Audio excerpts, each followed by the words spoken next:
Israel's been killing civilians for the past 75 years, and there was no headlines about it, and nobody said that the Palestinians were Israel justified does not purposely kill retaliating. civilians. Palestinian terrorists do. Ben Shapiro gets challenged by this student at Oxford University about Israel-Palestine. And right before we start this clip, I just want to encourage anybody who happens to be radically anti-Israel. You can put your prejudices to the side. You can put your bias to the side. Listen to what Ben has to say. This clip is profound. Let's talk about it after. If Israel is justified in killing civilians because of the acts of terror committed by Hamas, why isn't Hamas justified in doing what it did? Because Israel is keeping 13,000 children. It has tried them in military courts.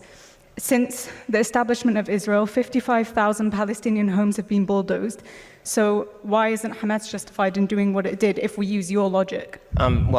So I'm going to answer your question, then I'm going to ask you a question if you don't mind. Is that all right? So my answer is that Israel would not be justified in killing Palestinian civilians because of the actions of terrorists. Israel would be justified in attempting to kill terrorists, and civilian casualties are a cost of war. That is just a reality of life. During World War II, there were 70,000 Brits who died during the Blitz bombing, and there were 2 million Germans who died, civilians who died during World War II. And I don't see a lot of monuments in Britain because of the 2 million civilians who died in Germany. The costs of war are brutal, they're terrible, they're horrifying. There's a vast difference in moral scope between deliberately going into a civilian area and murdering everyone you can find and trying to kill a terrorist who is deliberately hiding beneath a civilian area, hiding their rockets in civilian areas, starving their own people. There is a vast difference. Okay, so now I get to ask my question, if you don't mind. So my question is, do you believe that there is a moral difference between Hamas going into, for example, Kfar Aza and murdering entire families, and Israel attempting to target terrorists and accidentally hitting civilians? Israel is effectively doing the same because Gaza is the most densely populated region in the world. There are 15,000 people per square mile. So does Hamas get immunity because they're there? So Hamas gets immunity. Israel has killed 3,500 children in the past 3 weeks. That's more children. That's more children than have died in conflicts around the world in each of the last 4 years. So just to be clear, your logic is that if you're a terrorist group located in a densely populated community and you hide behind civilians, you're now immune. Where are the children meant to go? So you're immune. Okay. That's a violation of the Geneva Conventions, but okay. You're now immune. Your logic is that if you're a Hamas terrorist... Since 2005, 23 out of every 24 conflict deaths have been Palestinian. I don't see any moral equivalency there. It's clearly unjust what the IDF has been doing to the Palestinians because there's a vast disparity between the number of Palestinians being killed and the number of Israelis. I mean, I would certainly hope that Israel is killing more Hamas members. This isn't a conflict. This isn't a conflict. This is one-sided ethnic cleansing. Again, I'm just asking you, if based on the numbers, more Germans died than Brits in World War II, did that mean that the British were wrong in World War II? Because they did. Many more Germans died than Brits. Based on the numbers, does that mean that Britain was wrong in World War II?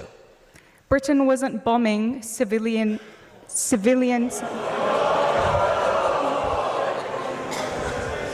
There's a clear difference. You should talk to the people in Dresden, but you can't because they're dead. There's a clear difference. Well, I agree that war is horrible, but this is not a just war. What Israel is doing is not a just war. There is a difference between fighting the Nazis. So it is not a just war. Fighting the Nazis. It is not a just war when you fight a war against people who murder 1,500 of your civilians and take 233 of them, at last count, captive into tunnels. It is not a just war to obliterate them. Please name a just war. Israel's been killing civilians for the past 75 years, and there was no headlines about it, and nobody said that the Palestinians were Israel justified in does not purposefully kill civilians. Palestinian terrorists do. Israel has not purposefully killed civilians. Are you willing to stand by that statement? If Israel put down its guns tomorrow, there would be a second Holocaust. If the Palestinians put down their guns tomorrow, there would be a Palestinian state.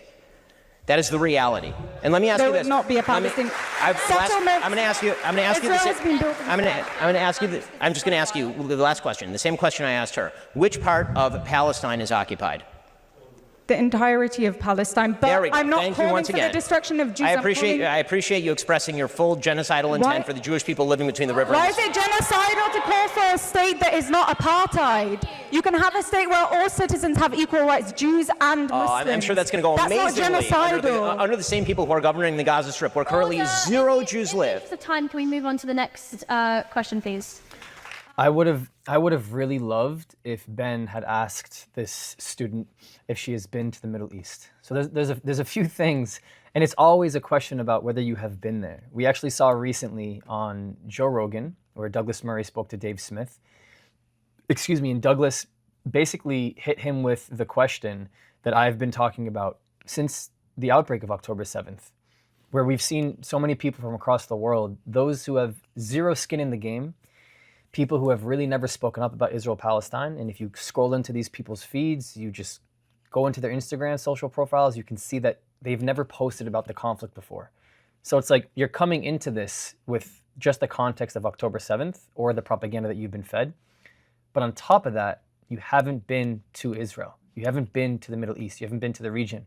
And what Douglas asked Dave on the podcast on Joe Rogan was, when was the last time you were there? And Dave said, I've never been. And Douglas was taken away by this so much, he was shocked, which then made him realize he began to understand the perspective that he's coming from, which I wish Ben and I wish everyone would ask the other person. I do it all the time when I speak to people, is, have you been to the region? Have you seen what's happening in Gaza? Have you seen the attempts by the IDF to minimize civilian casualty? Have you seen what they're doing before they go in to target a terrorist target, not a civilian populated neighborhood? Have you seen what they do to prevent the casualties in those civilian populated neighborhoods? Do you not get access to that? Is that what your feed isn't showing you? What is your feed showing you? They say that there's always two sides to a story, and there always is two sides to a story. I believe there's a Palestinian side, and I believe that there's an Israeli side. And I believe that I have a lens into what the Middle East is like because I live there and I experience it.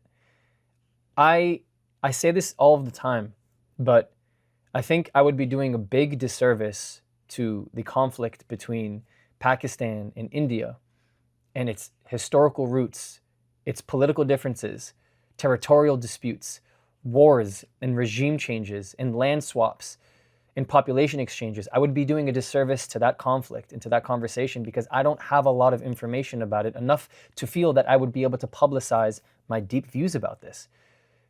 And I always see the same talking points when people talk against Israel. Every single day, there's this new set of arbitrary numbers being pulled out from the Gazan Health Ministry, which at this point we know is run by Hamas. These numbers, because they're so large, they're arbitrary, they're large enough where these arbitrary numbers are able to be used as talking points. It's a new tweet, it's a new stat, it's a new statistic, it's a new sign, it's a new slogan, it's a new chant, it's a new wave for the anti-Israel camp to just start throwing these numbers out. We've seen recently that actually over 70% of the people that have been killed within this war inside of the Gaza Strip are middle-aged men. We saw Hamas remove numbers and names off of this list. It just goes against everything that they claim about these tens of thousands of kids and children. And where were the outcries for the tens of thousands of kids in World War II? Where are the outcries for the tens of thousands of kids in Darfur? Where were the outcries for those in Algeria? Where were the outcries for those in Yemen? Where? Why isn't that girl getting on stage talking about why we're not talking about Yemen, Syria's civil war, what Hezbollah does to Christians and other ethnic minorities in Lebanon? Why are we not talking about what the Syrian regime is doing to Druze people and the Alawite minority group? Why? I don't understand it. But I get on stage, I get on live, I get on stream. I'm the one who's defending Israel, and yet I am still the one trying to raise awareness about the atrocities happening in Arab states, in Muslim nations. Where are the Muslims themselves talking about it? I mean, that is so telling to me. It's so telling to me when we talk about humanity. I'm over here advocating for Jewish people and non-Jewish people and Muslims and Arabs for peace and prosperity. One wants to build bridges and one wants to burn them. It's so obvious. Thank you so much for all your support. See you next video. If you want to continue the conversation, you can support my work for free. Discord does not cost a thing. It is the best way to connect with me and others who are seeking the truth. The link is in the description. But if you want to take it one step further, my Patreon gives you access to the Israel you don't see, uncovering the untold stories of what mainstream media does not show you. The link is in the description, and it helps me to continue this work. Or if you're just looking to help this thing go, PayPal and Buy Me a Coffee is a really easy way to support me. This channel, this work does not happen without all of you. Thank you. I love you. I'll see you next time.